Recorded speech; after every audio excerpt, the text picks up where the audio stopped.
Good morning, good afternoon, good evening, good night, depending on, where you are in the world. This is Gloria White coming to you from Utah, USA. Now, I had worked it out where I thought I would finish the book of Proverbs and the book of Psalms at the same time. It appears that I miscalculated that a little bit. So there's like 3 more chapters, I think, in the book of Psalms. I think one night I didn't record the Proverbs. So tonight we are in the book of Proverbs in the Old Testament, in the King James Version of the Holy Bible, chapter 26.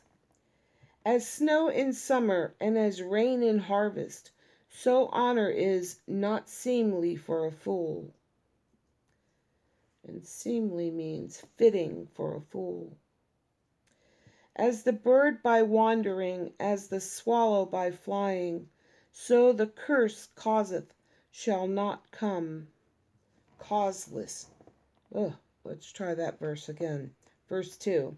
As the bird by wandering, as the swan by flying, so the curse causeless, and causeless is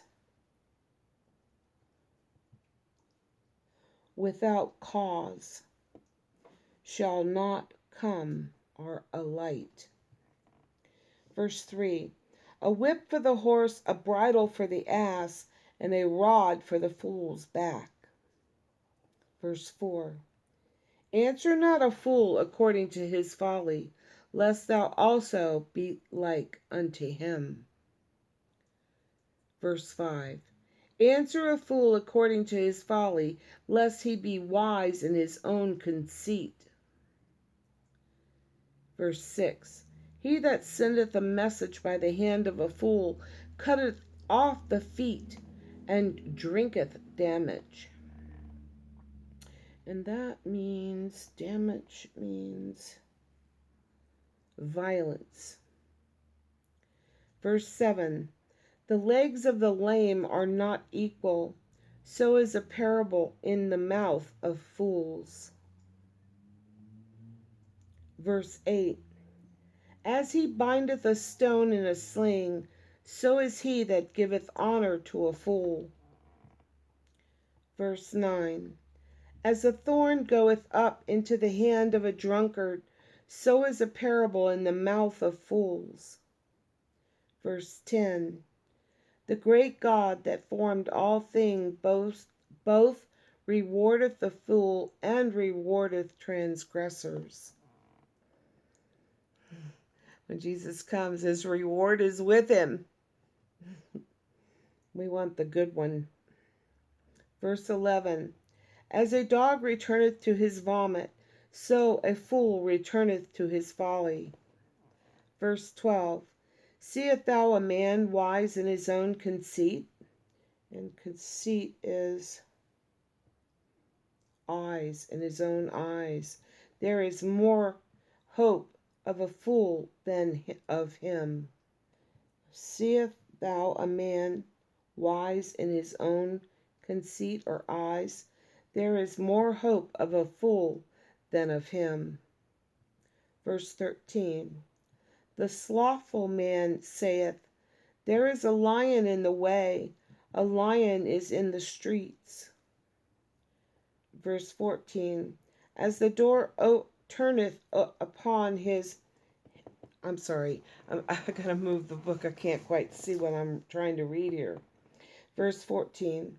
As the door turneth upon his hinges, so doth a slothful upon his bed. Verse 15. The slothful hideth his hand in his bosom. It grieveth him to bring it again to his mouth. Verse 16. The sluggard is wiser in his own conceit or eyes than 7 men that can render a reason or bring a reason. Let's see. That one means answer sensibly. Verse 17. He that passeth by and meddleth with strife, belonging not to him, is like one that taketh a dog by the ears. Verse 18. As a madman who casteth firebrands, arrows, and death. Verse 19. So is the man that deceiveth his neighbor and saith, Am not I in sport or joking? Where no wood is, verse 20, where no wood is, there the fire goeth out. So where there is no talebearer, or gossip or whisperer, the strife ceaseth. Verse 21.